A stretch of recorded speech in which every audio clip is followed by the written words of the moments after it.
Ad-Din TV, committed to the publishing Islam.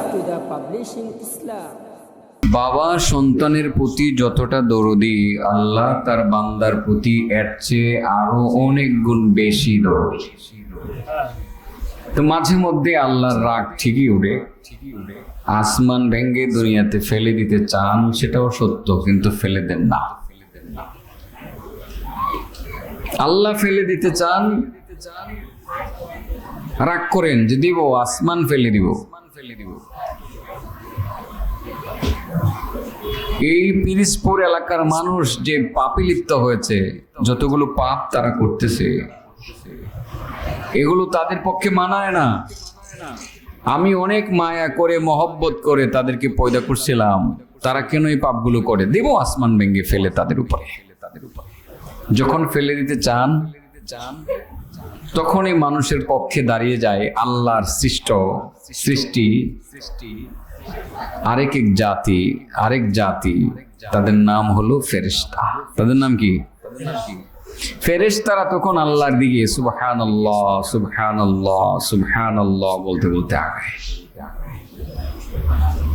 আরেকটু অগ্রসর হয়ে ফেরেশতারা বলে আলহামদুলিল্লাহ আলহামদুলিল্লাহ আলহামদুলিল্লাহ। আরেকটু সামনে অগ্রসর হয়ে বলে আস্তাগফিরুল্লাহ আস্তাগফিরুল্লাহ আস্তাগফিরুল্লাহ। আমার আল্লাহ বলেন, ফেরেশতারা তোমরা আস্তাগফিরুল্লাহ কেন বলছো? কেন ক্ষমা চাও? তোমরা তো কোনো গুনাহ করো না, তোমাদের দ্বারা তো কোনো পাপ হয় না। মিথ্যা বলো না, চুরি করো না, হারাম খাও না, জিনা করো না, ব্যভিচার করো না, মানুষের জমিন দখল করো না, ব্যবসা বাণিজ্য দখল করো না, বাড়িঘর দখল করো না। তারপরেও তোমরা ক্ষমা চাইতেছো, কারণ কি? ফেরেশতারা বলে, মাবুদ আমাদের জন্য ক্ষমা চাই না তো, এই যে তুমি রাগ করছো পিরোজপুরের মানুষের প্রতি, আসমান ভেঙে ফেলে দিবা। আল্লাহ সত্যি যদি আসমানে একটা ধাক্কা দিয়ে দাও, তাহলে তো এই মানুষগুলো কারণে, তাদের অপরাধ বা পাপের কারণে সারাটা পৃথিবী মুহূর্তের মধ্যে ধ্বংস হয়ে যাবে। আল্লাহ তাদের পক্ষ হইয়া আমরা ফেরেশতারা তোমার কাছে মাফ চাই, তুমি মাফ করে দাও। আল্লাহ বলেন, আলা ইন্নাল্লাহা হুয়াল গফুরুর রহিম, যে আমার ফেরেশতাদের খাতিরে আমি আল্লাহ গফুরুর রহিম হিসাবে পিরোজপুরের মানুষগুলোকে মাফ করে দিয়ে থাকি। সুবহানাল্লাহ বলেন। কত মায়া করেন আল্লাহ আমাদেরকে, অনেক মায়া করেন না? অনেক মায়া করেন। আমাদের পক্ষে ফেরেশতারা ক্ষমা চাইলে আল্লাহ আমাদেরকে ক্ষমা করে দেন। তবে সুপারিশ কয়বার করবে ফেরেশতারা আমাদের পক্ষে? একবার, দুইবার, তিনবার। সীমা লঙ্ঘন যখন করব, তখন কি আর ফেরেশতারা আমাদের পক্ষে সুপারিশ করবে? করবে না। মানুষ যখন বেশি পাপাচারে লিপ্ত হয়, আল্লাহর গজব তাড়াতাড়ি নাজিল হয়। বোঝানোর জন্য আব্দুর রহমান বিন সাবেত রাহমাতুল্লাহি আলাইহি একটি বক্তব্য আপনাদের সামনে তুলে ধরি। বিশিষ্ট তাবেঈ, তিনি বলেন, যে এলাকার মানুষ তিনটা পাপে লিপ্ত হয়ে যায়, ওই এলাকাতে তাড়াতাড়ি দ্রুত আল্লাহর গজব নাজিল হয়। কয়টা পাপ করলে আল্লাহর গজব তাড়াতাড়ি নাজিল হয়? আবার বলেন, কয়টা? এই গুনাহগুলো আমরা করি কিনা আজকে একটু যাচাই করার দরকার আছে না নাই? যে গুনাহগুলোর কারণে আল্লাহর আযাব গজব ত্বরান্বিত হয়, সেই গুনাহগুলো আমাদের দ্বারা হয় কি হয় না, যাচাই করার দরকার আছে না নাই? বলেন, কয়টা পাপের কারণে আল্লাহর গজব তাড়াতাড়ি আসে? কয়টা? আবার বলেন। এই তিনটা পাপ নিয়ে আমি কথা বলবো। আমরা এই তিনটা পাপ আজকে জানবো, জেনে আজকে থেকে পাপগুলো ছেড়ে দিব। বাজারের আশেপাশে তো, এই জন্য বিষয়টা দরকার। আমার কাছে মনে হলো যে বিষয়টা বোঝানো দরকার, এই জন্য আমি এটাই শুরু করলাম। আব্দুর রহমান বিন সাবেত বলেন, তিনটা পাপ যে এলাকার মানুষ বেশি করে, সে এলাকাতে আল্লাহর গজব তাড়াতাড়ি নাজিল হয়। এক নম্বর হলো, যে এলাকার মানুষ ব্যবসা বাণিজ্য করে। কি করে? কিন্তু মাল মানুষকে দেওয়ার সময়, ওজন করে দেওয়ার সময়, পরিমাণ পরিমাপ করে দেওয়ার সময় কম দেয়। কি দেয়? এবং নিজে মাপ দিয়ে আনার সময় পুরোটাই আনে। সোজা কথা, যে এলাকার মানুষ ওজনে কম দেয় ওই এলাকাতে আল্লাহর গজব তাড়াতাড়ি নাজিল হয়। নাউজুবিল্লাহ বলবেন না? ওয়াইলুল লিল মুতাফফিফিন, ওয়াইলুল লিল মুতাফফিফিন আল্লাযীনা ইযা اكتالوا على الناس يستوفون وإذا كالوهم أو وزنوهم يخسرون। আল্লাহ বলেন মুতাফফিফিনদের জন্য ধ্বংস অনিবার্য, তাদের জন্য দুর্ভোগ অনিবার্য। মুতাফফিফিন যারা, তারা দুজকে যাবে। কোথায় যাবে? মুতাফফিফিন কারা? আল্লাহ নিজে ব্যাখ্যা দিচ্ছেন, আল্লাযীনা ইযা ইকতালু আলান নাস ইস্তাওফুন, তারা যখন মানুষের কাছ থেকে কোনো কিছু মেপে মেপে আনে তখন পুরাটাই আনে। ওয়াইদা কালুহুম আও ওয়াজানুহুম ইউখসিরুন, আর যখন মানুষকে পরিমাপ করে, পরিমাণ করে, ওজন করে যখন মানুষকে কোনো কিছু দেয় একটু কমিয়ে দেয়। দুধ বিক্রি করতে আসছেন বাজারে, এইটা যেটা দিয়ে দুধ মাপেন এটারে কি কয়? হ্যাঁ, সুঙ্গা কয় না? সুঙ্গা ভুলে গেলে কেমনি? সুঙ্গাটা আপনি বানাইছেন 1/2 ইঞ্চি শুধু দুধ বেচেন, বেচার সময় এটা দিয়ে মাইপা দেন। আরেকদিন আপনার দরকার হয়েছে আনবেন, পরে যেটা বড় এটা দিয়ে মাইপা আনেন। মোটামুটি যদি এক সুঙ্গাতে 100 টাকা করে দুধ কম দেওয়া যায়, বা আধা সোডাক আর কি, আমরা ছোটবেলা কইতাম আধা সোডাক, 25 গ্রাম যদি কম দেওয়া যায়, তাইলে তো আপনার 1 কেজির মধ্যে আপনি 100 গ্রাম কম দিতে পারলেন। জিতে গেলেন তো সাময়িক, জিতে গেলেন না? জিতে গেলেন, মানুষকে ধোঁকা দিলেন। আল্লাহ রাসূল বলেন তুমি একটা আস্তা মালাও। আল্লাহ রাসূল কি বলেন? মালাউন বুঝেননি? আমরা তো মালাউন কালে হেরারে কই, ঠিক আছে না? আল্লাহ রাসূল কয় হেরাও যেমন মালাউন। তোমরা ধোঁকা দিছো, সুঙ্গা ছোট দিছো, ছোট বানাইয়া দুধ কম দিছো, ধোঁকা দিয়ে 100 গ্রাম কম দিছো, তুমি আরো বড় মালাউন। মালাউন মানে কি? যার উপরে 24 আওয়ার্স আল্লাহর পক্ষ থেকে লানত বর্ষিত হয়। কি হয়? তো আল্লাহর ভাষায়, নবীর ভাষায় তাকে বলা হয়, আল্লাহর নবীর ভাষায় তাকে বলা হয় মালাউন, নবীর ভাষায়। আর আল্লাহ রাব্বুল আলামিন এর ভাষায় তাকে বলা হয় মুতাফফিফ। কি বলা হয়? মুতাফফিফ। আর যে ব্যক্তি মুতাফফিফ, ওই ব্যক্তি মালাউন।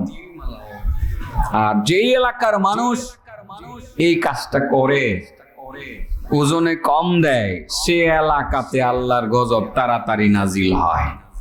ফিরোজপুরের মানুষ তো ব্যবসায়ী,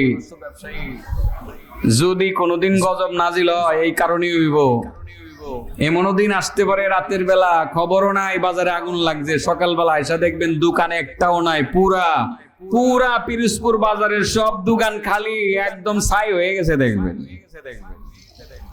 মার্কেটে আগুন লাগে না? ঢাকাতে কদিন পরে পরে বড় বড় মার্কেটে আগুন লাগে। কেন লাগে? কারণ কি? কেউ কি ইচ্ছা করে লাগাই দেয়? আল্লাহর গজব তাড়াতাড়ি আসে, কারণ বাটপারি করে। ওজনে দেওয়ার সময় কম দেয়, আনার সময় পুরাটাই আনে। কাপড় বিক্রি করে, এটা 2.5 হাত পানা হওয়ার কথা, মাপ দিয়ে দেখে এটা 2.25 হাত পানা, 2.5 হাত পানা করে বিক্রি করে। মাত্র 1 ইঞ্চি 1.5 ইঞ্চি কম দিয়ে দেয়। দেয় কি দেয় না? দেয়। এটা ওজনে কম দেওয়ার মতো, এটা তো পরিমাপ করে দেয়। কিনা বেড়া মাইপা দেয় না, এটা ইয়া দিয়া ফিতা দিয়া মাপে না, গজ দিয়া মাইপা দেয় না, মাইপা দেয়। বলেন কয়টা পাপ হলে এলাকাতে আল্লাহর গজব তাড়াতাড়ি আসে? 1 নম্বর, যে এলাকার মানুষ ওজনে কি দেয়? ওয়াইলুল লিল মুতাফফিফিন আল্লাযীনা ইযা اكتالوا على الناس يستوفون وإذا كالوهم أو وزنوهم يخسرون ألا يظن أولئك أنهم مبعوثون আল্লাহ বলেন যারা ওজনে কম দেয় তাদের জন্য ধ্বংস অনিবার্য, মুতাফফিফিনের জন্য ধ্বংস অনিবার্য। মুতাফফিফিন যারা তাদের জন্য ধ্বংস অনিবার্য। মুতাফফিফিন বলা হয় যারা মাপে মেপে আনার সময় পুরাটাই আনে, মাপ দেওয়ার সময় কিছুটা কম দিয়ে দেয়। যে এলাকার মানুষ ওজনে কম দেয় সে এলাকাতে আল্লাহর গজব তাড়াতাড়ি নাজিল হয়।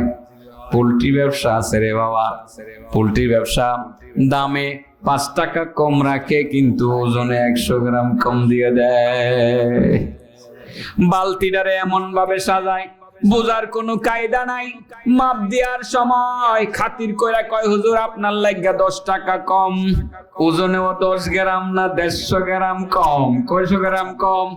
150 গ্রাম কম ওজন দিয়ে মুরগিটা বিক্রি করলেন, আপনি মুতাফফিফ হয়ে গেলেন, আপনি মালাউন হয়ে গেলেন, আপনার উপরে আল্লাহর লানত। এইরকম যদি ওজনে কম দেওয়া চলতেই থাকে আল্লাহর আযাব গজব নাজিল হবে। হঠাৎ করে সকালবেলা তাকায়া দেখবেন 4500 মুরগির মধ্যে 3500 মারা গেছে। এরকম হয়নি? কিছু মারা যায়নি?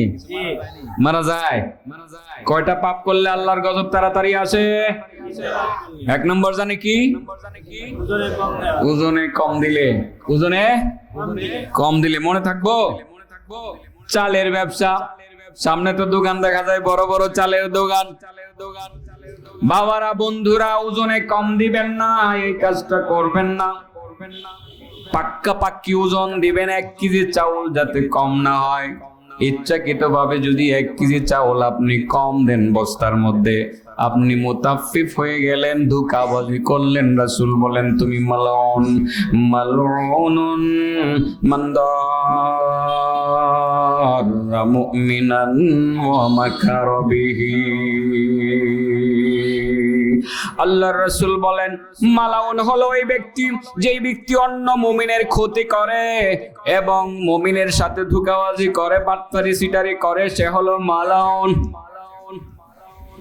আল্লাহ আমাদেরকে মালাউন হওয়া থেকে হেফাজত করুন, আমিন। ওজনে কম দিমু আজকে থেকে, এই কাজ কিন্তু কেউ করবেন না। আরো 2টা আছে না? জি আছে। 3টা পাপ বেশি হইলে এলাকাতে আল্লাহর গজব তাড়াতাড়ি নাজিল হয়। একটা এনে মাত্র গেল, এটা হলো কি? ওজনে কম দেওয়া।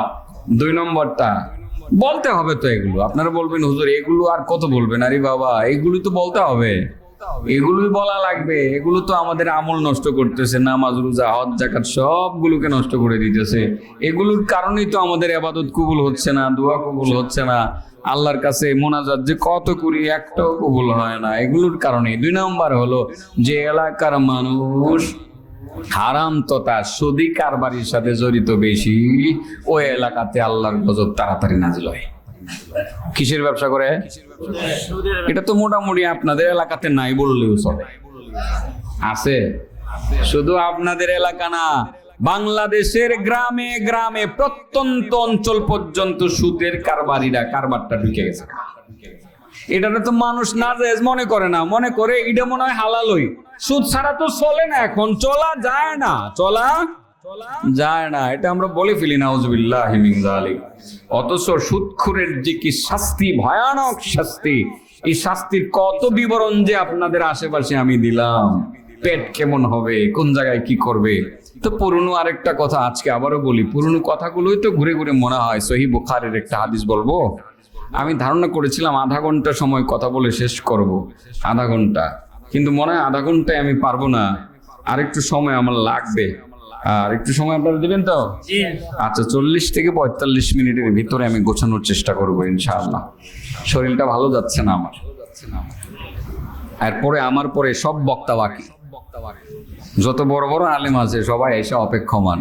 আমি বেশি বললে ওনারা বলতে হবে না ওনাদের, আমি তো ডানে বামে বলি যে এখানে পাশে বলে আসছি, গত দুদিন আগেও কাছে বলে গেছি, ঠিক আছে না? আগামীকাল আবার ওই দিকেই মনে হয় কুলিয়ারচরের দিকে আসা লাগবে। আমার কথা তো সবাই শুনেন। সামুরা ইবনে জুনদুব রাদিয়াল্লাহু তাআলা আনহু থেকে বর্ণিত হাদিসটা মনোযোগ দিয়ে শুনবেন তো। বলেন কয়টা পাপের কারণে আল্লাহর গজব তাড়াতাড়ি আসে? বলেন। 1 নম্বর ওজনে কম দেওয়ার কারণে, 2 নম্বর হারাম খেলে, সুদ খেলে। সুদের কথাটা বলতেছি। সামুরা ইবনে জুনদুব বলেন রাসূল করিম সাল্লাল্লাহু আলাইহি সাল্লামের চিরাচরিত অভ্যাস ফজরের নামাজের পরে মুসল্লিদের দিকে ঘুরে বসা। কি বসা? ঘুরে বসলেন।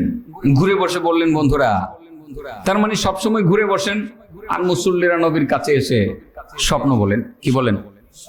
স্বপ্ন বলেন। স্বপ্ন বললে আমার নবী কি করেন? স্বপ্নের ব্যাখ্যা বলেন। ওই দিন কেউ কোনো স্বপ্ন বললেন না। আল্লাহ রাসূল সাল্লাল্লাহু আলাইহি সাল্লাম সাহাবায়ে কেরামদেরকে ডেকে বললেন, বন্ধুরা, তোমরা মনে হয় আজকে কোনো স্বপ্ন টপ্ন দেখো নাই। আজকে এই জন্যই মনে হয় দেখো নাই যে জন্য আমি দেখেছি।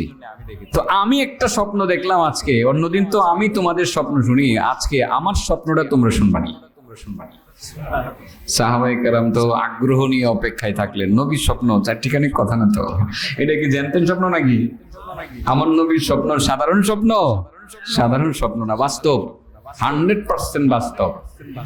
নবী বললেন, বন্ধুরা শোনো, গত রাত্রে স্বপ্ন দেখছি আমার কাছে 2 জন লোক আসছে, আমার হাতে ধরছে, 2 জনের 2 হাতে ধরে আমাকে নিয়ে চলতে শুরু করেছে অজানার পথে। কোথায় যাবে, কোন জায়গায় যাবে, নির্দিষ্ট কোনো গন্তব্য সম্পর্কে তারা আমাকে কোনো ধারণা দেন নাই। অগ্রসর হলাম, সামনে গিয়ে একটি জায়গাতে ওযুর পানি ছিল, তারা ওযু করলেন, আমাকে ওযু করতে বললেন, তারা 2 রাকাত নামাজ পড়লেন, আমিও 2 রাকাত নামাজ পড়লাম। এর থেকে একটু সামনে অগ্রসর হয়ে দেখলাম একজন আল্লাহর বান্দা সোজা হয়ে দাঁড়ানো, নাড়াচড়া করতে পারে না, নড়াচড়া করতে। তার সামনে আরেকজন লোক দাঁড়ানো, হাতের মধ্যে আছে কুড়াল। কি আছে? কুড়াল দিয়ে কি কাটে? মাথা কাটে? হ্যাঁ না, মাথা কাটে, আসলে মাথা কাটে, এই জন্য তো বলছি।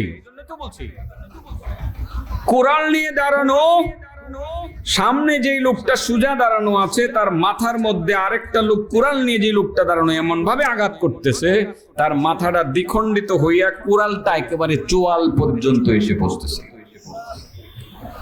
কোরালটা যখন উপরে টান দিয়ে বের করা হয় মাথাটা আবার জোড়া লেগে যায়, আবার যখন আঘাত করা হয় আবার দ্বিখণ্ডিত হয়ে যায়। নবী সাথী বন্ধু 2 জনকে বললেন, বন্ধুরা, ও বন্ধুরা, তোমরা কারা? তোমাদের পরিচয় দেওয়ার দরকার ছিল, তোমরা দিলা না। ও আমার বন্ধুদ্বয়, এই লোকটাকে, যে লোকটার মাথার মধ্যে কোড়াল দিয়ে আক্রমণ করে মাথাকে দ্বিখণ্ডিত করা হচ্ছে, তার পরিচয়টা দয়া করে আমার কাছে দিয়ে দাও। সাথী বন্ধু 2 জন বললেন, ইয়া রাসূলুল্লাহ, খুব বেশি দেরি করব না, অল্প সময় পরে আপনার কাছে সবকিছু বিস্তারিত বলে দেওয়া হবে, দয়া করে আপনি সামনের দিকে আগান। রাহমাতুল লিল আলামিন সামনের দিকে আগাইলেন, আর একটু সামনের দিকে আগাইয়া দেখতে পাইলেন একটা জাজিম দেখা যায়, তোষক বা জাজিম, যে জাজিমের মধ্যে একজন লোক আরাম করে শুয়ে আছে, তার মাথার পাশে আরেকজন লোক দাঁড়ানো আছে, হাতের মধ্যে পাথর নিয়ে এমন ভাবে তার মাথায় আক্রমণ করতেছে, তার মাথা চূর্ণ বিচূর্ণ হয়ে যাইতেছে। পাথরটা দূরে সরে যায়, আবার যখন পাথরটা কুড়াইতে যায় তার মাথা জোড়া লেগে যায়, আবার আঘাত করলে মাথা চূর্ণ বিচূর্ণ হয়ে যায়। নবী বললেন, সাথী বন্ধুরা, তোমাদের পরিচয় তো দিলা না। 1 নম্বর যেই লোকটা মাথার মধ্যে, যেই লোকের মাথার মধ্যে কোরাল দ্বারা আক্রমণ করা হইতেছে তার পরিচয়টাও দিলা না। দয়া করে যেই 2 নম্বর লোকটা তার মাথাকে পাথর দ্বারা আক্রমণ করে ঘুরা করা হইতেছে তার পরিচয়টা দিয়ে দাও। সাথী বন্ধু 2 জন বললেন, ইয়া রাসূলুল্লাহ, আর বেশি দেরি নয়, অল্প কিছুক্ষণ পরে আপনার কাছে সব কিছু বিস্তারিত বলে দেওয়া হবে। কয়টা হলো? এক নাম্বার কোরাল দিয়া কোবানো হইতেছে, দুই নম্বরে পাথর দ্বারা চেঁচা হইতেছে। এই হাদিসটা তো সকলের মনে হয় মুখস্থ হয়ে গেছে, সবারই মনে হয় মুখস্থ। আপনারা শুনছেন এটা? আলহামদুলিল্লাহ। আজকে আবার শুনেন। সাথী বন্ধু দুইজন বললেন, ইয়া রাসূলুল্লাহ, আর একটু সামনে অগ্রসর হন, সবকিছু বলে দেব। আর একটু সামনে অগ্রসর হলেন, আর একটু সামনে অগ্রসর হয়ে দেখতে পাইলেন বিশাল বড় একটা মটকি বা মটকা দেখা যায়। যে মটকি বা মটকার মধ্যে ধাও ধাও করে আগুন জ্বলতেছে, তার মাথার উপরে ভিতরে কিছু নগ্ন অর্ধনগ্ন নারী পুরুষকে জ্বালানো হইতেছে। এই মটকার মাথার মধ্যে কিছু নগ্ন অর্ধনগ্ন নারী পুরুষ তেজপাতার মতো বলগাইতে আছে। ডাউল রান্না করলে যেমন তেজপাতা পাতিলের মুখে বলগাইতে থাকে, এরকম কিছু নগ্ন অর্ধনগ্ন নারী পুরুষ তেজপাতার মতো বলগাইতে আছে। নবী বললেন, সাথী বন্ধুরা, তোমাদের পরিচয় দিলা না। এক নাম্বার ব্যক্তিটার পরিচয় দিলা না, দুই নাম্বার মানুষটার পরিচয় দিলা না, তিন নাম্বার দয়া করে তিন নাম্বার মানুষগুলোর পরিচয় দিয়ে দাও। সাথী বন্ধু দুইজন বললেন, ইয়া রাসূলুল্লাহ, আর বেশি দেরি নয়, মাত্র কয়েক মিনিট পরে আপনার কাছে সবকিছু বিস্তারিত বলে দেওয়া হবে। সামনে অগ্রসর হন। নবী আবার সামনে অগ্রসর হইয়া দেখতে পাইলেন বিশাল বড় একটা পুকুর দেখা যায়। পুকুরের পানিগুলো রক্তের মতো লাল, বরফের মতো ঠান্ডা। বিশাল বড় পুকুরের মাঝে এই রক্তের মতো লাল, বরফের মতো ঠান্ডা পানিওয়ালা পুকুরের মধ্যে আল্লাহর একজন বান্দা সাঁতরাইতে আছে, আবুডুবু খাইতেছে। পানি খাইতে খাইতে পেট ফুলে গেছে।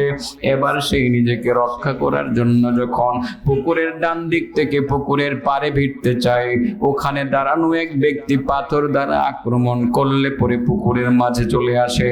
আবার যখন বাম দিক থেকে উড়তে চায়, ওখানে দাঁড়ানো এক ব্যক্তি পাথর দ্বারা আক্রমণ করলে পুকুরের মাঝে চলে আসে। আবার যখন সামনের দিক থেকে উড়তে চায়, ওখানে দাঁড়ানো এক ব্যক্তি পাথর দ্বারা আক্রমণ করলে পুকুরের মাঝে চলে আসে। আবার যখন পিছনের দিক থেকে উড়তে চায়, ওখানে দাঁড়ানো এক ব্যক্তি পাথর দ্বারা আক্রমণ করলে পুকুরের মাঝে চলে আসে। কঠিন শাস্তি তাকে দেওয়া হইতেছে। রাসূল বলেন, সাথী বন্ধুরা, তোমাদের পরিচয় জানলাম না। এক নাম্বার ব্যক্তির পরিচয় জানলাম না, দুই নাম্বার ব্যক্তিটার পরিচয় জানলাম না, তিন নাম্বার ব্যক্তিগুলোর পরিচয় জানলাম না। দয়া করে ওই চার নাম্বার যেই ব্যক্তিটা পুকুরের পানির মধ্যে সাঁতরাইতে আছে, হাবুডুবু খাইতেছে, তার পরিচয়টা দিয়ে দাও। সাথে বন্ধু দুইজন বললেন, ইয়া রাসূলুল্লাহ, আর বেশি দেরি নয়, অল্প কিছুক্ষণ পরে আপনার কাছে সব কিছু বিস্তারিত বলে দেওয়া হবে। সামনের দিকে আগান করা হয়েছে।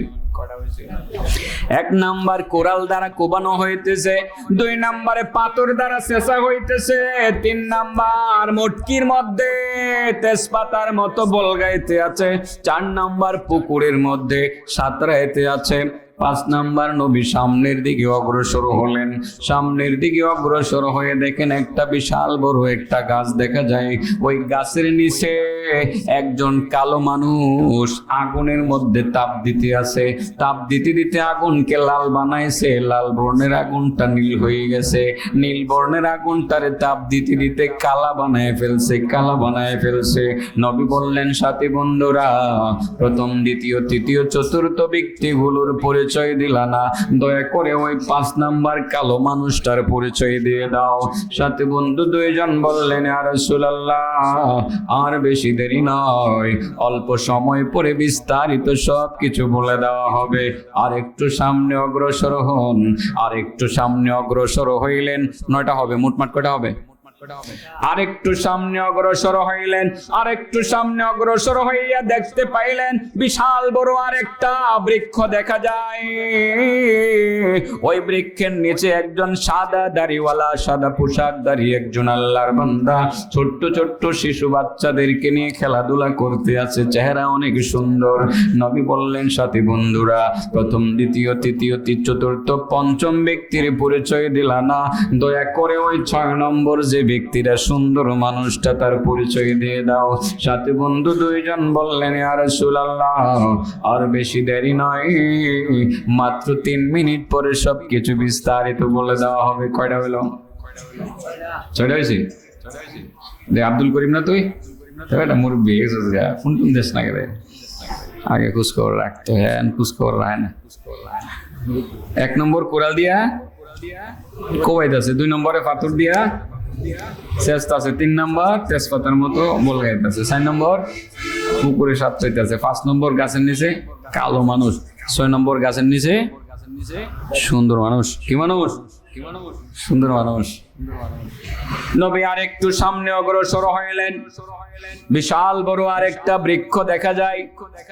যে বৃক্ষের উপরে একটা বিল্ডিং আছে, বিল্ডিং এর পিলার মাত্র একটা বৃক্ষ, একটা গাছই একটা পিলার।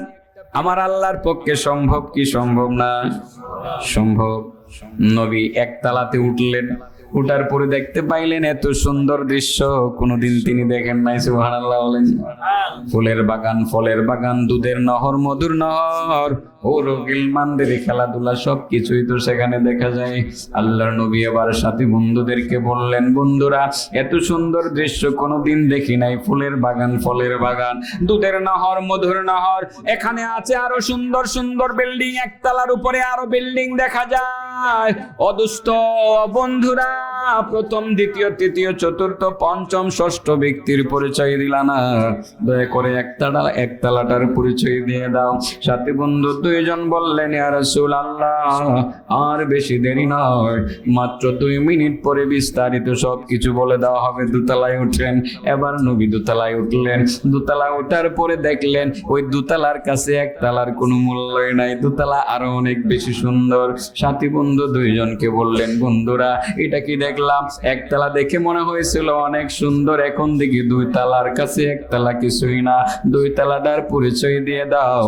সাথী বন্ধু দুইজন বললেন, ইয়া রাসূলুল্লাহ, আর বেশি দেরি নাই, 1 মিনিট পরে সবকিছু বিস্তারিত বলে দেওয়া হবে। 3 তলায় উঠেন। আমার নবী এবার 3 তলায় উঠলেন। 3 তলা উঠার পরে দেখতে পাইলেন, না না না, 2 তলার কোনো মূল্যই নাই, 3 তলার কাছে 3 তলা যে কত সুন্দর। নবী বললেন, বন্ধুরা, কি দেখলাম, কি দেখলাম? এত সুন্দর দৃশ্য দেখি নাই, কল্পনাও করি নাই। মনে হয়েছিল 2 তলা সুন্দর, এখন মনে হয় 3 তলা বেশি সুন্দর। ফলের বাগান, ফুলের বাগান, দুধের নহর, মধুর নহর, সবকিছুই তো এই জায়গাতে আছে। এত সুন্দর দৃশ্য কোনোদিন দেখি নাই। সাথী বন্ধুরা, তাড়াতাড়ি ওই 3 তলাটার পরিচয় দিয়ে দাও। কয়টা হইলো? 9টা হইছে না? হইছে না ভাই সাহেব? 9টা হইছে না? 1 নম্বরে কোরাল দিয়া কোবাইতেছে, 2 নম্বরে পাথর দিয়া সেজদা আছে, 3 নম্বরে তেজপাতার মতো বল গাইতেছে, 4 নম্বরে পুকুরে সাপ চাইতেছে, 5 নম্বর গাছের নিচে কালো মানুষ, 6 নম্বর গাছের নিচে সুন্দর মানুষ। এরপরে আর 3টা, 1 তলা, 2 তলা, 3 তলা। হইছে না?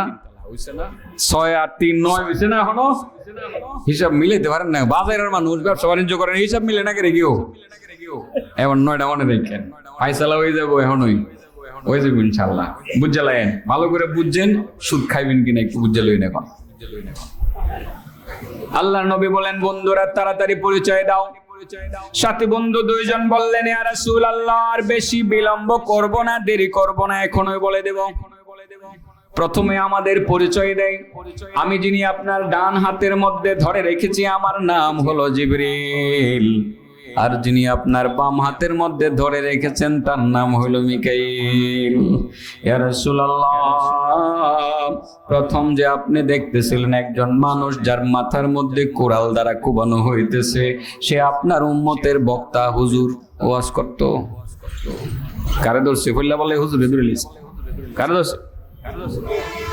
আপনার উম্মতের বক্তা, খতিবুম মিন খুতাবাই উম্মাতিক, আপনার উম্মতের বক্তাদের একজন বক্তা, জানি না এবার ওটা এরকম কিনা, এমনি বলে ফেললাম, শুধু অর্থটাই বলি। আপনার উম্মতের একজন বক্তা, যেই বক্তা ওয়াজ করত, নসিহত করত, যেই বক্তা ওয়াজ নসিহত করতে গিয়ে মানুষকে খুশি করার জন্য, নিজের দিকে আকৃষ্ট করার জন্য আনায়া বানায়া মিথ্যা কথাগুলো বলতো। মানুষকে নিজের দিকে আকৃষ্ট করার জন্য যে সমস্ত বক্তারা বক্তব্য দেয়, মিথ্যা কথা বলে, ওই সমস্ত মিথ্যুক বক্তাদেরকে আলমে বরজক থেকে একটা জায়গাতে তার মাথার মধ্যে একজন ফেরেশতা কোরাল দ্বারা কোবাইতে থাকবে। কোরাল উঠানো হবে, জোড়া লাগবে, আবার কোবানো হবে। এইভাবে তার মাথার মধ্যে কিয়ামত পর্যন্ত টানা কোবাইতে থাকবে। শাস্তি চলবে, একটা সেকেন্ডের জন্য শাস্তি থামবে না। নাউজুবিল্লাহ বলেন। এক নম্বর গেছে গা হুজুরগুর বিরুদ্ধে। কি করণ যাইব? আল্লাহ হেফাজত করুক, দোয়া করেন আমরা লাগে। ওয়াজ নসিহত করি যে ভয়ই লাগে। এক নম্বর হুজুরগুর বিরুদ্ধে গেছে গা। 2 নম্বরও মনে হয় হুজুরগুর বিরুদ্ধে যাবো গা। 3 নম্বর যাবো আপনার বিরুদ্ধে, 4 নম্বর যাবো আপনার বিরুদ্ধে। আর আগে নিজে করে দুষ কয়ে লই, এরপরে আপনার দুষ কইলে আপনারা করবেন যে কি করতাম, তো হুজুর তো নিজের দুষ আগে কই লিছি। ঠিক আছে না? আল্লাহ রাসূল বুঝে শুনেই তো হাদিস কইছে। ঠিক আছে না? অনেকে আমরা কইলে আই গেলি মানুষের বিরুদ্ধে করার জন্য, আসলে কি বিরুদ্ধে বলার জন্য আইছি। এই দোষগুলো থেকে আমাদের মুক্ত হওয়ার দরকার আছে না? এই জন্যই তো বলা। আপনার সাথে আমার কোনো দুশ্মনী আছে, আপনি আমার কি সম্পদ খাইলান, আমার ভাত খাইলান, তো এইগুলোর কেড়ে অযথা সমালোচনা করে এই শুরু করছে আই ওই। আরে বাবা, এগুলো তো আমাদের জীবনের সমস্ত অর্জনকে ধ্বংস করে দিতেছে। এগুলো বলতে হবে তো। সাথী বন্ধু 2 জন বললেন, ইয়া রাসূলুল্লাহ, ইয়া হাবিবাল্লাহ, আপনি যে 2 নম্বরে দেখতেছিলেন যে একজন আল্লাহর বান্দা জাজিমের মধ্যে আরাম করে শুয়ে আছে, যার মাথার মধ্যে পাথর দ্বারা আক্রমণ করা হচ্ছে, মাথাটা গোড়া হয়ে যাইতেছে, সেও আপনার উম্মতের আলেম। আপনার উম্মতের ওই সমস্ত আলেম, যে সমস্ত আলেমরা এলেম শিখে কিন্তু আমল করে না। আলেমে বেআমল, মানুষকে আমলের জন্য ওয়াজ করে, মানুষ আমল করে কিন্তু ওই বক্তা আমল করে না। মানুষকে নামাজ পড়ার জন্য বলে কিন্তু সে নামাজ পড়ে না। মানুষকে সুদ না খাওয়ার জন্য বলে কিন্তু সে নিজে সুদ খায়। মানুষকে মিথ্যা বলতে বারণ করে কিন্তু সে মাঝে মধ্যে মিথ্যা কথা কয়। যে সমস্ত আলেমরা তথাকথিত আলেমরা মিথ্যা কথা বলে, যে সমস্ত আলেমরা মানুষকে ওয়াজ করে ঠিকই, মানুষ আমল করে কিন্তু নিজে আমল করে না, ওই সমস্ত আলেমে বেআমলদেরকে মরণের পরে একটা জায়গাতে তার মাথার মধ্যে পাথর দ্বারা আক্রমণ করা হবে। তার মাথা গুড়া হয়ে যাবে, চূর্ণ বিচূর্ণ হয়ে যাবে। এই আক্রমণটা তার বিরুদ্ধে টানা কিয়ামত পর্যন্ত চলবে, একটা সেকেন্ডের জন্য থামবে না। নবী বলেন, ও সাথী বন্ধু 3 নাম্বারটা বলো। সাথী বন্ধু তাই বললেন, ইয়া রাসূলুল্লাহ, 3 নাম্বার দেখতেছিলেন একটা মটকির ভিতরে বা মটকার ভিতরে দাও করে আগুন জ্বলতেছে। কিছু নগ্ন অর্ধনগ্ন নারী পুরুষ সেই মুখের মধ্যে, সেই মটকার মুখের মধ্যে তেজপাতার মতো বলগাইতে আছে। ইয়া রাসূলুল্লাহ, ইয়া হাবিবাল্লাহ, তারা আপনার উম্মতের ওইসব নারী পুরুষ, যেসব নারী পুরুষ পর্দা পশিদা বিশ্বাস করতো না, পর্দা করতো না, যে সমস্ত নারীরা বেপর্দা চলতো, যে সমস্ত নারীরা মাথা উদাম করে চলতো, আর যে সমস্ত পুরুষেরা বেপর্দা নারীদের সাথে বসে বসে আড্ডা দিত, তাদেরকে বড় পছন্দ করত। ওই সমস্ত নারী পুরুষদেরকে মূলত মরণের পরে বরজখী জগতে একটি জায়গাতে মটকার ভিতরে ঢুকাইয়া আগুন জ্বালাইয়া দেওয়া হবে। এই আগুনের মধ্যে তাদেরকে জ্বালানো হবে। এই মটকার মুখের মধ্যে তেজপাতার মতো বলগাইতে থাকবে, জ্বলতে থাকবে। বেপর্দা নারী পুরুষের শাস্তিটা তাদের বিরুদ্ধে, এই শাস্তিটা কিয়ামত পর্যন্ত টানা চলবে, একটা সেকেন্ডের জন্য থামবে না। আসেডা হ্যাঁ, আজকে একটু বুঝালো এটা কি করবেন। আপনার মেয়েটা যে কলেজে যা, মাথার কাপড় দেনা যে, আজকে গিয়ে মা গো তুই কলেজও যা কিন্তু বুরকাটা করে যা, ঠিক আছে না? আর এনে বুঝা মহিলার লগে আড্ডা মাড্ডা দেওয়ার দরকার নেই। কত মহিলারা বেপর্দা চলতো চায়, আসলে বেপর্দা একটা এটাও একটা ফ্যাশন হয়ে গেছে এখন, ঠিক আছে না? আলহামদুলিল্লাহ আমাদের মহিলা মাদ্রাসা বাড়তেছে, বেপর্দা কিছু কমতেছে। কয়টা গেছে ও বাবা? আর 2.5 মিনিটের মধ্যে সব যাইবো গা। 4 নম্বরটারে টার্গেটে রাখছিলাম আর কি। 4 নম্বরটা কইবার লাগিয়া এই পুরো হাদিসটা কইছি। নবী বলেন, সাথী বন্ধুরা 4 নম্বর ব্যক্তির পরিচয় দাও। সাথী বন্ধু 2 জন বললেন, ইয়া রাসূলুল্লাহ, ইয়া হাবিবাল্লাহ, আপনি যে দেখতেছিলেন একটা পুকুর, পুকুরের পানিগুলো রক্তের মতো লাল, বরফের মতো ঠান্ডা। ওই পুকুরের মধ্যে একজন মানুষ সাঁতরাইতে আছে, হাবুডুবু খাইতেছে। পানি খাইতে খাইতে পেট ফুলে গেছে, ডান দিক থেকে উঠতে চাইলে উঠতে পারে না। পাথর দ্বারা এখান থেকে একজনে আক্রমণ করলে পুকুরের মাঝে চলে আসে। আবার যখন বাম দিক থেকে উঠতে চায়, ওখানে দাঁড়ানো এক ব্যক্তি পাথর নিয়ে এমন ভাবে আঘাত করে পুকুরের মাঝে চলে আসে। সামনের দিক থেকে উঠতে চাইলে পাথর দ্বারা আক্রমণ করলে পরে পুকুরের মাঝে চলে আসে। পিছনের দিক থেকে আক্রমণ করলে, পাথর দ্বারা আক্রমণ করলে পরে পিছনের দিক থেকে উঠতে চাইলে পাথর দ্বারা আক্রমণ করলে আবার পুকুরের মাঝে চলে আসে। ইয়া রাসূলুল্লাহ, ইয়া হাবিবাল্লাহ, সে তো আর কেউ না, সে হলো আপনার উম্মতের সুদখোর।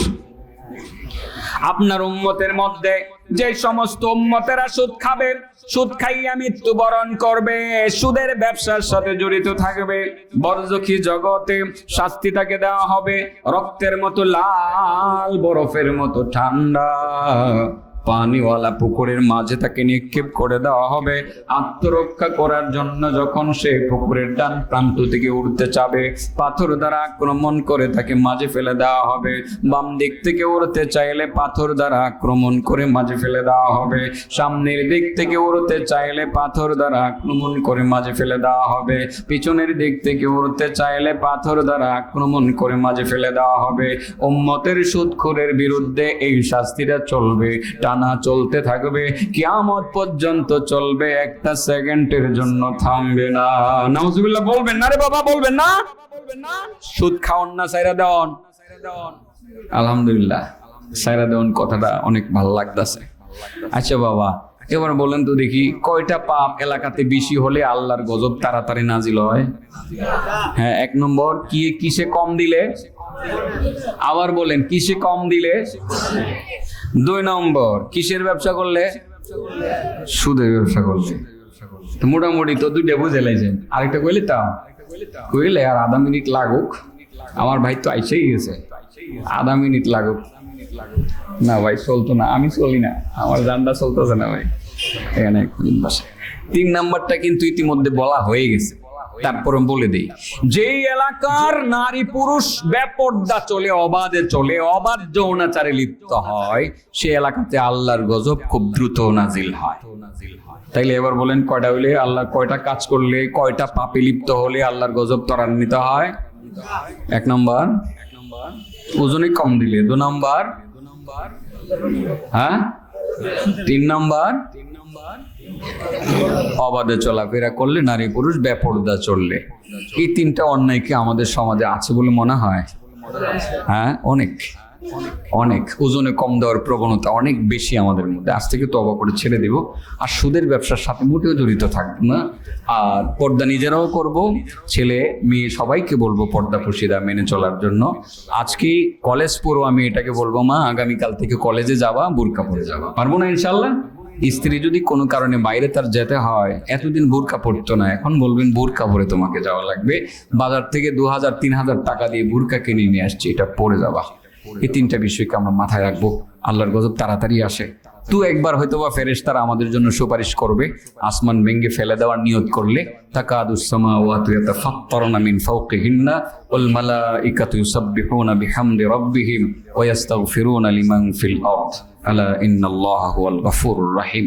শুরুতে তো এটাই বলছিলাম যে ফেরেশতারা আমাদের পক্ষে ক্ষমা চাবে, সুপারিশ করবে কয়বার? একবার, দুইবার, তিনবার। এরপরে তো তারা বেশি যখন আমরা পাপ করতেই থাকবো, তারা আমাদের জন্য আর সুপারিশ করবে না। মহান রব্বি কারীম যে কথাগুলো বললাম আমাদেরকে আমলে নেওয়ার তৌফিক দান করুন। ওয়া আখিরু দাওয়ানা আলহামদুলিল্লাহি রাব্বিল আলামিন। আসসালামু আলাইকুম ওয়া রাহমাতুল্লাহি ওয়া বারাকাতুহু।